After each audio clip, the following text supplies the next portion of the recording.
Yo, this is the Ancient Texan,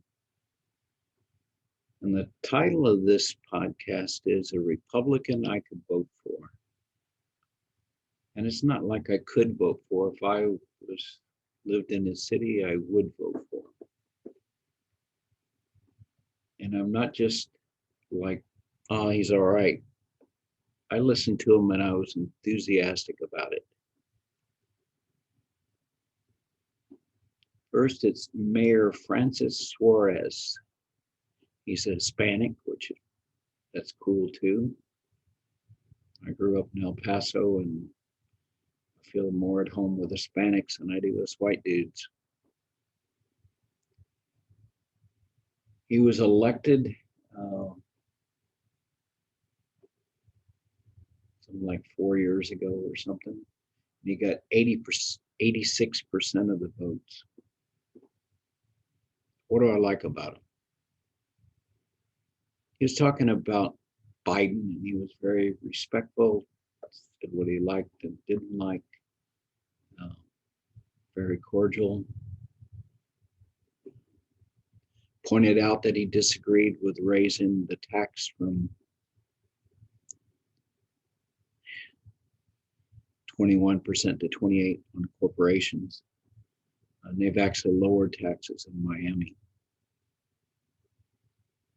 And asked him, well, how would he get the money to pay for all this stuff? And he said, carbon tax. Wow. Not even the Democrats are smart enough to do that.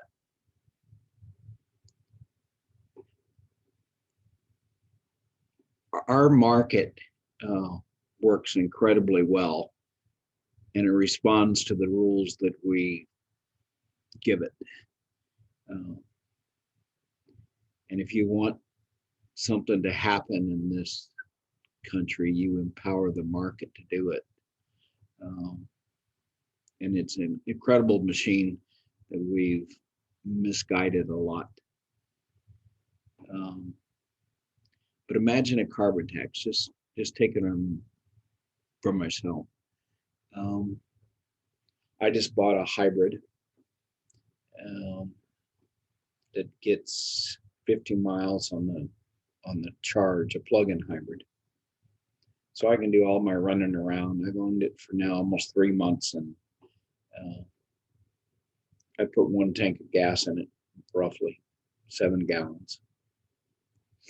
That's all it holds. And I actually have only been putting 3 or 4 gallons.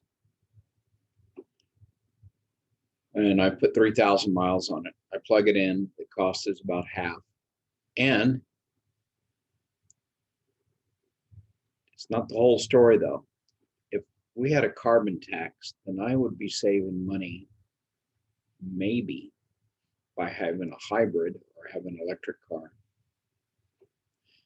because I would be avoiding the carbon tax that would come on gasoline. I would also have to pay attention to those little notices I get in the mail where it says, elect your power source and pick a solar farm. And sometimes that may cost a little more or cost the same as conventional. But all of a sudden, if it was a carbon tax, then the power that comes from coal or even natural gas, coal would cost the most, natural gas would cost more than power generated from solar or wind.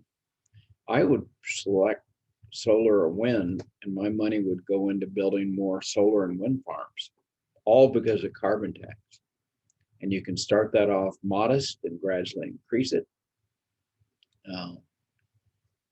Huge source of revenue that goes straight to addressing the problem of climate change caused by CO2.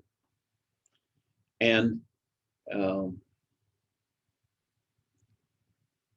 it could keep America competitive on corporate taxes, keep industry and investment coming here. Anyway, back to Suarez. Ask him about, well, he's cut taxes in Miami. He said, well, how are you going to pay for all the services the city needs? And he says, well, we're cutting taxes, but we're getting enough investment and businesses coming into Miami that the revenues are actually going up. And taxes are really a tricky business because you can actually increase tax rate and lower the amount of tax coming in because people will run from it harder. Lower tax rate, you bring people in. Get that balance just right, and you actually increase revenues. And the fact that he has a sensitivity to that and paid attention, it's great in my book. Way ahead of the Democrats in not advocating a carbon tax. The Democrats kind of have the attitude that the government knows what's best and will pick the way to reduce carbon emissions. Well, nobody's smart. I'm a really good engineer, and evaluating all the options and stuff, wow. Because when you evaluate options, you not only look at the technology involved and how, picking winners and losers, but you also evaluate management teams and people's capabilities. It's just not the way to go. So I like him much better than the Democratic position. And I agree with him. I think he's right. I think Biden's wrong. I think Democrats are wrong on this issue. Next, they asked if he voted for Trump in the last election, and he said no. And why? He said he likes civility in government. He thinks we should treat each other respectfully. Nothing wrong with that. Ask him about climate change and Miami being on the water. He just implemented a study to look at preparing, and it's a big study, like with a Corps of Engineers, $1 billion or some nonsense, some big sum of money over next year's, to start studying on how to get the city prepared and what it can best do. Building levees, whatever. And he pointed out that we have cities, Miami 6 feet above sea level. He pointed out that cities actually exist below sea level. And I assume he's talking about New Orleans being one of them, which is below sea level, but they have levees in place and have dealt with it. The Dutch have dealt with it. So he's not sticking in his hand. He realized that there is potential problems with climate change and rising sea levels. And he's not denying it. He's in there doing something about it. Wow.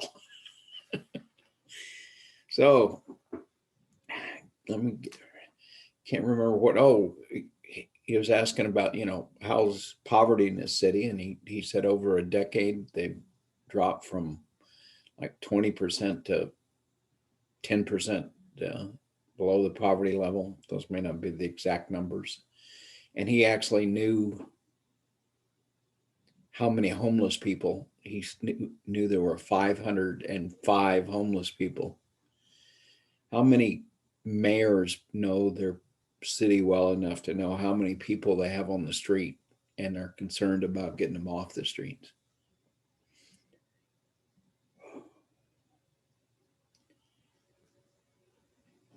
The whole, I can't go on enough about the whole conversation was reasonable, realistic, and it was kind of like the Republicans of old. And for you Democratic friends, I think the Republican Party used to be pretty competitive. Weren't perfect. Neither is the Democratic. And a combination of the compromise in the middle, the working together, well, I can't imagine how good that would be. But we're a ways away from that. He sidestepped the Cuba issue a little bit. His parents were from Cuba, and his grandfather was a political prisoner in Cuba. And when asked about what kind of relationship, he should have with Cuba, he said, well, I hope we could find some way to get them into being a democracy. So he sidestepped a little bit there, the issue, but that was about the only one. And he's got family in Cuba, and his part of his family's from Cuba, and part of it's not. So I expect it's more than the TV cameras that he has to deal with on that subject. But overall, wow, I'd love to see more Republicans like him, and I would vote for him in a heartbeat. And it's been a long time since I consider myself independent. It's been a long time since I've found a Republican. Well, not real long. The governor of Maryland, what's his name? Anyway, he's seems to be doing a good job and a reasonable fellow. I would and I did vote for him. Anyway, this is the ancient Texan saying there are Republicans worth voting for. As this independent ancient Texan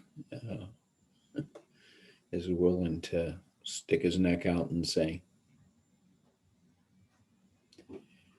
I hope you all have a good day and namaste.